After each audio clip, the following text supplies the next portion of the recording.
பசலைக்கீரை கொஞ்சம் தோட்டத்துலேருந்து பறிச்சாச்சு. சங்குப்பூ,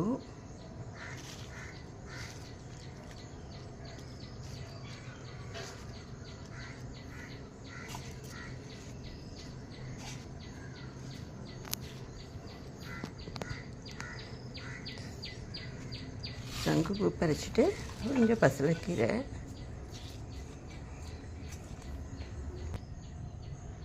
ஜினியா வாங்கின போதை விட பூ சைஸு சின்னதாக போயிடுச்சு. மேரி கோல்டு மொட்டெல்லாம் பூத்துடுச்சு, ஆனால் சின்னதாக பூத்துருக்கு.